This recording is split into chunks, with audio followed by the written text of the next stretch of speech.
What's up, Giant fans? Hello. Once again, I told y'all I was going to drop another podcast, another YouTube channel after the AFC Championship game. Woo! What a hell of a game. I mean, those two quarterbacks are remarkable. Remarkable. Neither one of them gave an inch. Patrick Mahomes pulled it out at the end, but Josh Allen fought tooth and nail, bro. I mean, the way that kid played was insane. And hopefully, Daniel Jones is sitting at home rehabbing and watching this and seeing how these young Lions play the position. Because they fought to the end, they didn't quit, they threw the ball, they didn't take chances unless it was absolutely necessary. And when the game was on the line, they both threw touchdown passes. Josh Allen threw a beam to Daniels in the back of the end zone. Insane play. Then he hit Daniels again on a post. Insane. Then Patrick Mahomes comes back with 13 seconds left. 13 seconds. And he goes almost 40 yards and kicks the game time field goal. And then he drives the Kansas City Chiefs down for the game-winning touchdown, which was caught by Travis Kelce. Hell of a game. Hell of a game. You couldn't ask for anything better. I'm looking forward to see Joe Burrow come into Kansas City and play Patrick Mahomes. It's going to be a dang good game. But the way the Chiefs are playing right now, I think the Chiefs got it. And let's not forget, the Bucks, tip your hats off to them. Tom Brady really showed his behind today. Came back from being down 20-3 and came back and almost won that game. So, Tom Brady, the GOAT, he showed why he was the GOAT. But getting back down to business, like I said I would, I was going to do another mock draft, which I have done. This is a mock draft simulator, and trades, I actually did trades this time. And the trades were accepted by the computer. So it's not a thing where, I had the Giants making some obscene trades that wouldn't be accepted. These were actually trades that were accepted by the computer that benefited both the Giants and the party that they were trading with. So if you look at the computer real quick, you would see that I made a couple of trades. And the reason that I did this was because the Giants have high picks, but they don't have a lot of picks. So I used our picks to get draft capital and to fill positional needs that we were going to have to fill. Now, this is provided that we don't trade Saquon Barkley, provided we don't trade James Bradbury. This is positional players that we need, and players that actually are going to help the team. So I traded our first round pick, which was the 7th, our 5th round pick, number 170, our 6th round pick, which is 181. I traded that to the Baltimore Ravens for their 14th pick and their 45th pick in the second round. Then I traded our 5th pick overall, our 4th round pick, number 108, our 3rd round pick, number 81, and I received Denver's 9th pick in the first round, number 92 in the 3rd round, and number 40 in the second round. Then I'm still not done yet. Then I traded with Tennessee, and I traded the 3rd pick, number 92nd overall, the 5th pick, number 145, and we received Denver's 95th and 132. So we were actually able to move up in the 4th round. Then I traded again with Denver, the 3rd round pick, number 95, the 4th round pick, number 132, and I received Denver's 4th round pick, number 108, their second 4th round pick, number 111, and their 5th round pick, number 150. Then I traded with Cleveland at the end to get their 5th round pick, number 150, and I in turn gave up our 5th round pick, number 153, and our 6th round pick, number 192. Now, with those stockpile of picks that we have, because we have about, let me see, 1, 2, 3, 4, 5, 6, 7, 8, 9, 10. So we have 10 picks now. So now we can move around. We moved around in the draft. Now we set our draft board, and now we take best player available. I don't like drafting for need. I feel that when you draft for need, you actually make a mistake. So I took best player available at those positions. So with our 1st round pick, number 9 overall, I took center Tyler Lindenbaum from the University of Iowa. Nice player, smart, athletic, can get to the 2nd level to block for Saquon Barkley, open up those holes, and he's projected as the best center in this class, and he's projected to be an All-Pro. The last time we passed on a projected All-Pro, his name was Quentin Nelson, and he went to the Indianapolis Colts. So hopefully we don't make the same mistake again. With our 14th pick in the 1st round, I took Andrew Booth Jr. from the University of Clemson. Why do you ask? Because you can never have too many good corners. I know people are saying, oh my God, he didn't take an offensive lineman. He should have took an edge rusher. There's reasons behind that. I didn't take an edge rusher in the top because I didn't feel an edge rusher was worthy of our position where we picked. Kayvon Thibodeau didn't slide down to us. Aiden Hutchinson didn't slide down to us.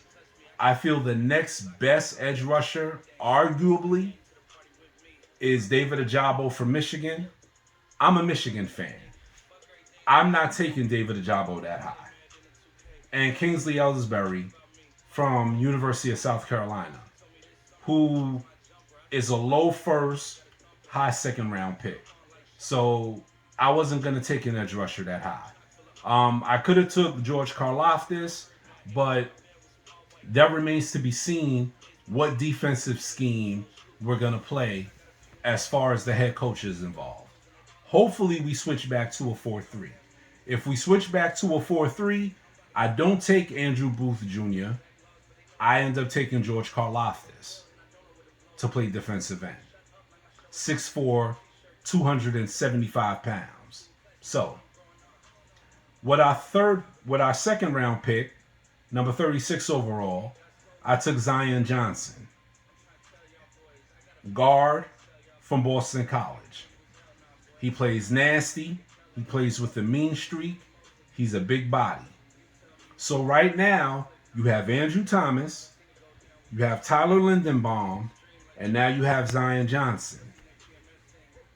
Now with our 40th pick in the 2nd round, I took Bernard Rahman, offensive tackle from Central Michigan.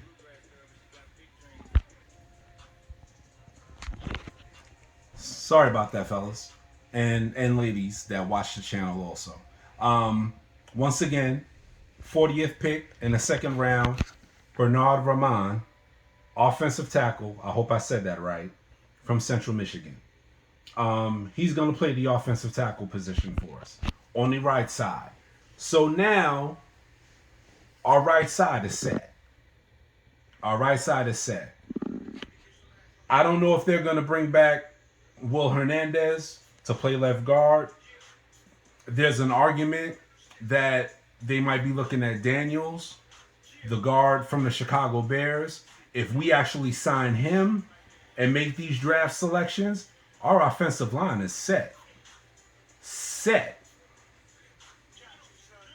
Now, edge rusher. I took Majai Sanders from the University of Cincinnati. 45th pick in the second round. We played him off the edge. Edge rusher, considering we stay in the 3-4.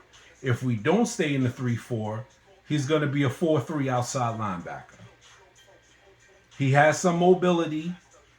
He can run sideline to sideline, so he's going to help the team immensely. Our third round pick, number 67 overall, Chad Muma from the University of Wyoming. Excellent sideline to sideline speed. 6'3", 240 pounds. He's a go-getter. Not a lot of people are really talking about him, but I feel if we do happen to switch back to a 4-3, he's going to be ideal. Ideal. Number 108 in the fourth round, Justin Ross, wide receiver from the University of Clemson. Justin Ross is a big body receiver. He's 6'4", about 200 pounds, big body. You pair him with Tony Galladay, with Kadarius Toney. Now the Giants have big receivers. Kadarius Toney is about 6 feet tall, but our other two receivers are 6 feet. 6'4". You throw Darius Slayton in the mix, who's about 6 feet 6'1". We now have legit receivers with legit height that can go and get the ball. At tight end, number 111 in the fourth round, I took Isaiah Likely from the University of Coastal Carolina, the Chanticleers. Isaiah Likely is 6'4", 6'5". At the tight end position, runs good routes, great pass catcher, and he will block. Unlike Evan Ingram, who was sometimey, Isaiah Likely will block. He will make the effort. He will get after it on a blocking standpoint, which is something that we need, especially if we want to open up those holes for Saquon, provided we bring Saquon back. Number 153 in the fifth round, I took a punter. Why do you ask? Because Riley Dixon blows. That's why. That's why we're taking a punter. I took Matt Araiza from San Diego State.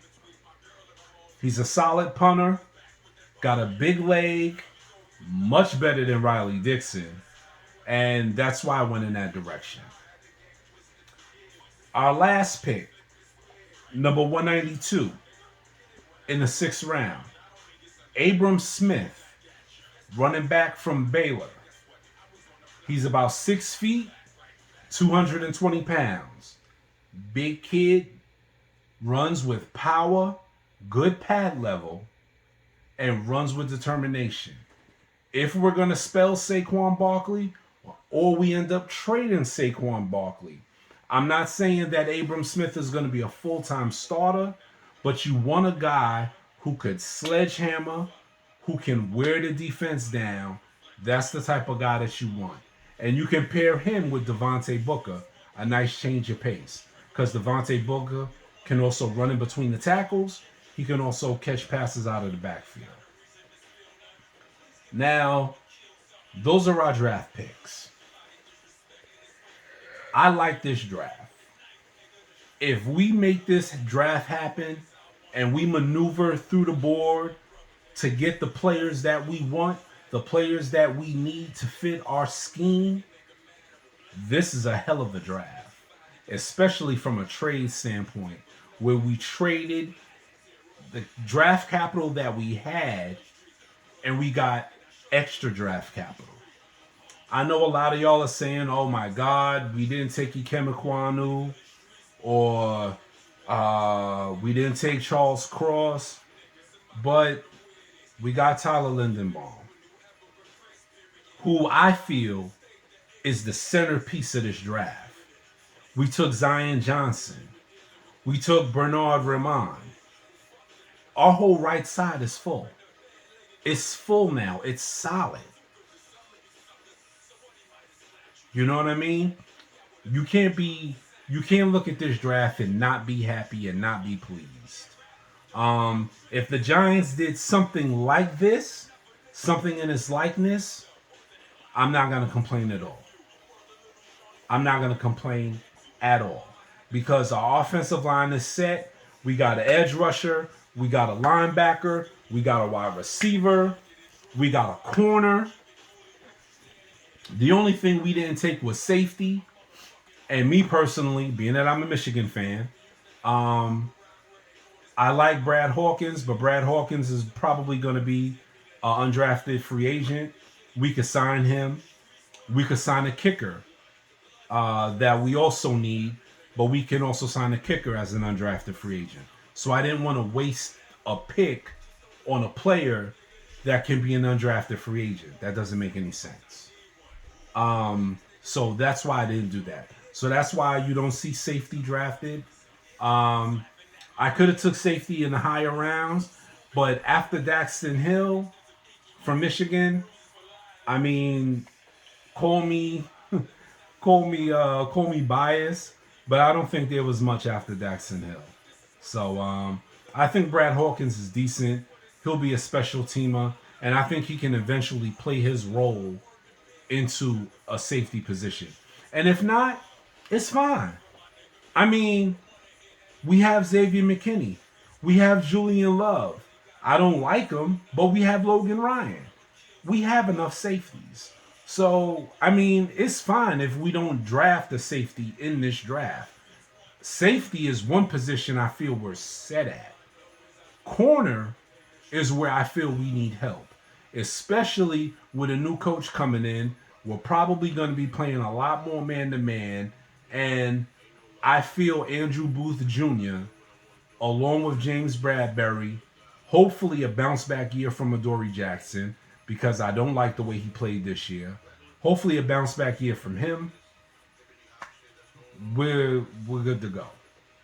And like I said, Justin Ross at wide receiver, he's not being talked about, but you're talking about a kid who's 6'4", about 200 pounds. You can't teach size. You can't teach going for jump balls in the end zone.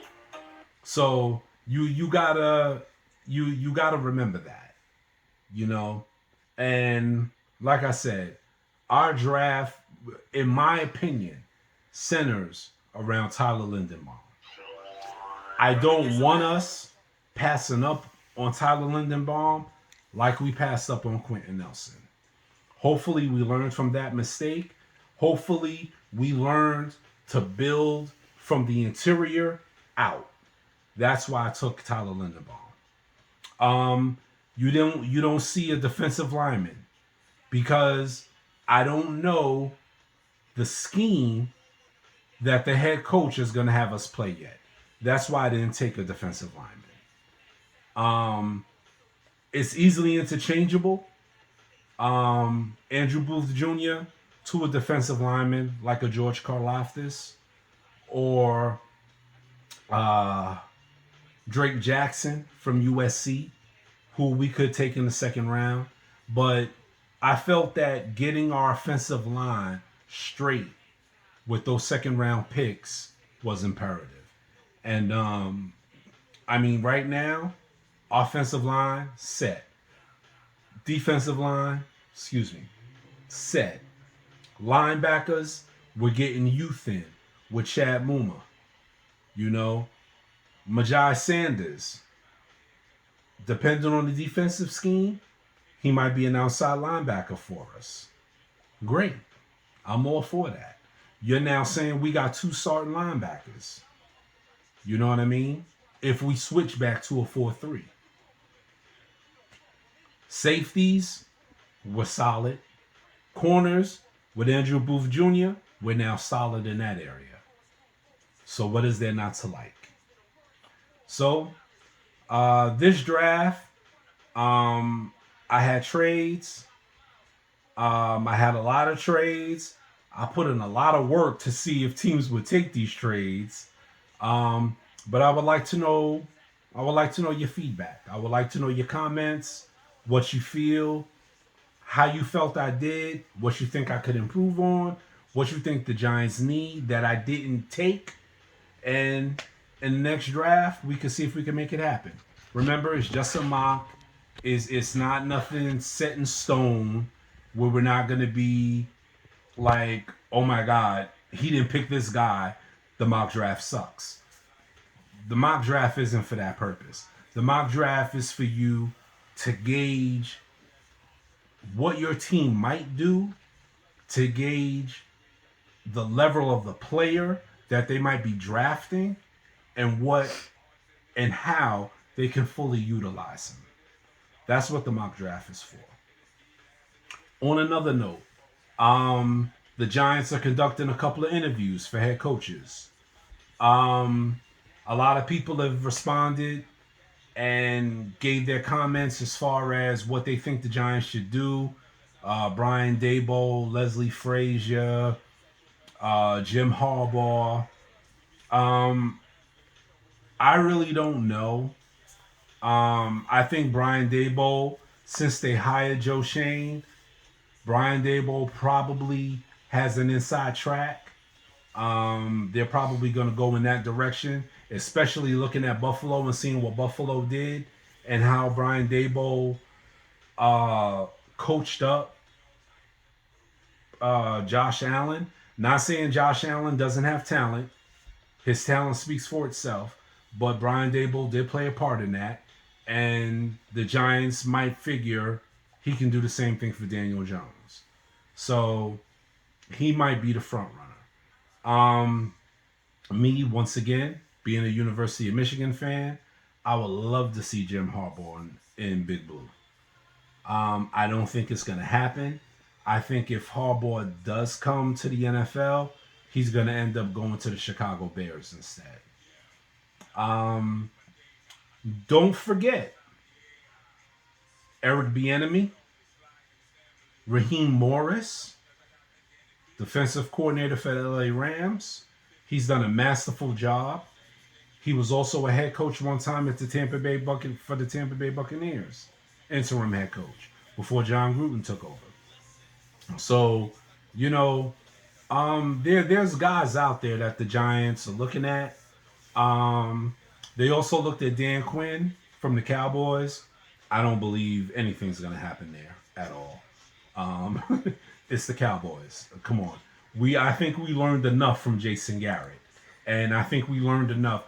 Not saying Dan Quinn is bad, but it's the Dallas Cowboys.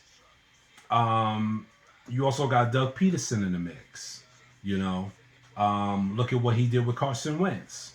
So, I figure the Giants should be hiring somebody within the next week at head coach, and we'll know what type of scheme he's going to want to run. And then we'll be able to formulate a better mock draft from there. And then him setting up his own coaching staff. Because Joe Judge, I believe, had the biggest coaching staff in the NFL, and it didn't seem to help him one bit because he was just inept. But that's the mock draft, and hopefully y'all enjoy it. I embrace your criticism, and tell me whether you liked it, whether you didn't like it, what you feel I could change, what you feel the Giants need, and we're gonna do another one. So this isn't the end, and we'll see how it goes. Okay? Peace.